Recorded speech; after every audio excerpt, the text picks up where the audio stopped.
शंकराचार्य। शंकराचार्य एक ऐसा नाम है, ऐसा हस्ताक्षर है जिनके बिना हिंदू धर्म दर्शन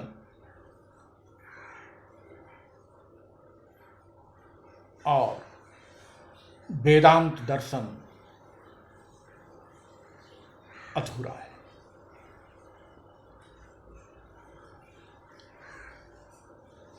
अगर वैदिक धर्म को, ब्राह्मण धर्म को, सनातन धर्म को एक संगठित सैद्धांतिक रूप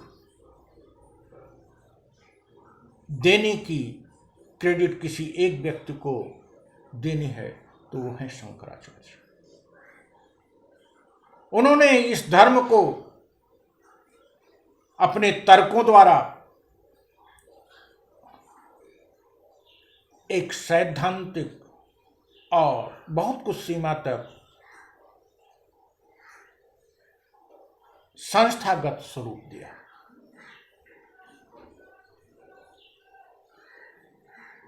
शंकराचार्य का जन्म दक्षिण भारत में मालाबार तट पर आई थिंक 788 ईस्वी में हुआ और 32 वर्ष की अवस्था में ही इनका देहावसान हो गया, अर्थात 820 ईस्वी तक।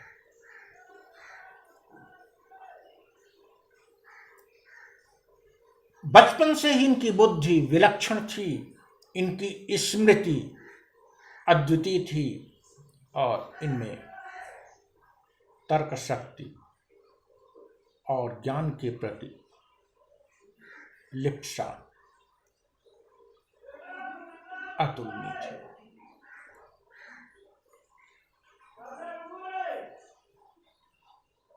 कम उम्र में ही इन्होंने संन्यास ग्रहण कर लिया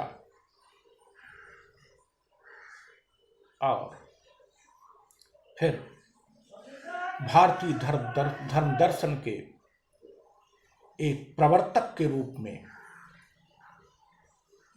विख्यात होने लगे। इन्होंने 10 उपनिषदों पर भाष्य लिखा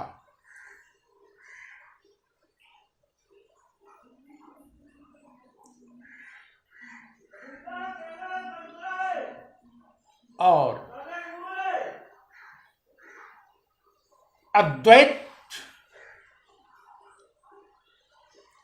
का मत दिया। इनके मत का मूल आधार है आत्मा परमात्मा ईश्वर और जगत सब एक ही है। ईश्वर ही सत्य है, जगत मिथ्या है। परमात्मा ही सत्य है, आत्मा मिथ्या है। अज्ञान है अर्थात ये माया है जिसके कारण हमें इनका बोध होता है जगत का, वरना सब ईश्वर है।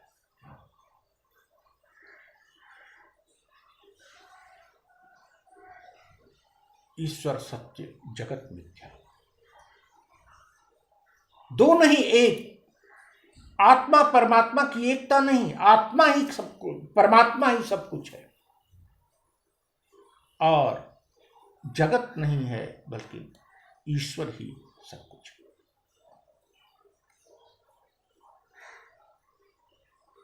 जिस समय ये अपने धर्म का प्रचार प्रसार कर रहे थे,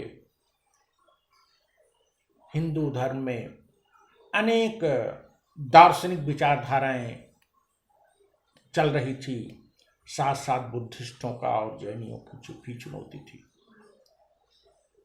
इन्होंने सबसे शास्त्रार्थ किया और अपने अद्वैत की पताका लहराई।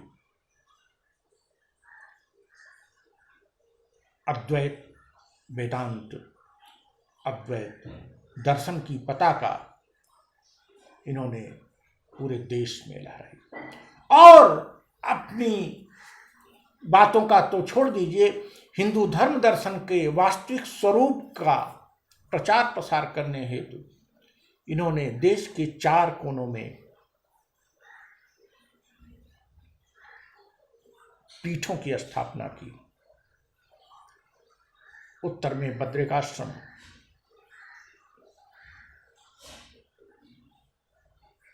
दक्षिण में कांची पीठ, पूर्व में पुरी और पश्चिम में द्वारका।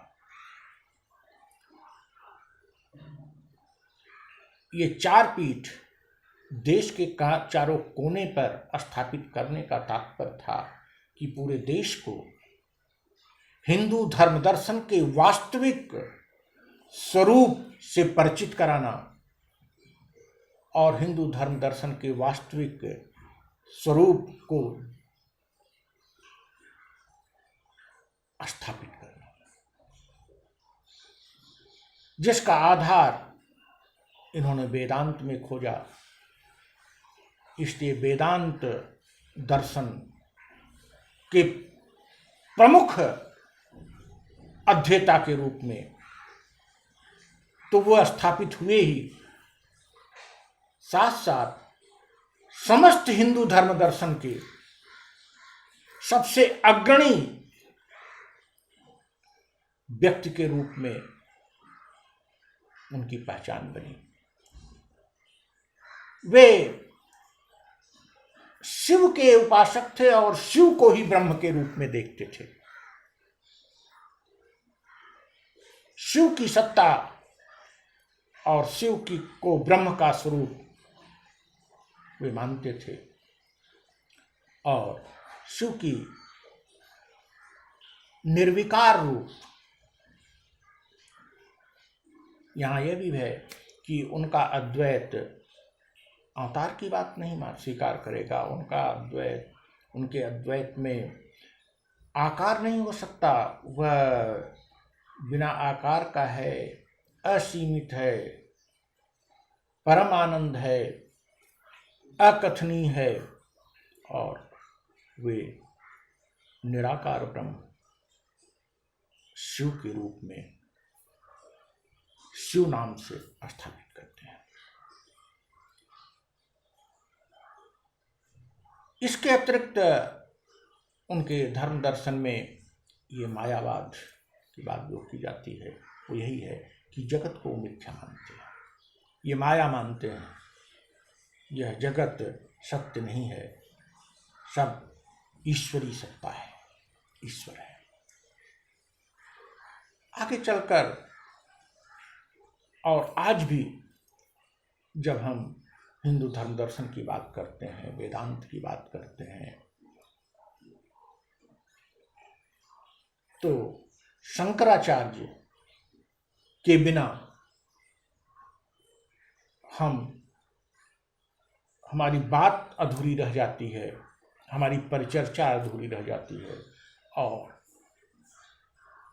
कदाचित हम किसी सटीक निष्कर्ष पर पहुंचने में भी असमर्थ रहते हैं।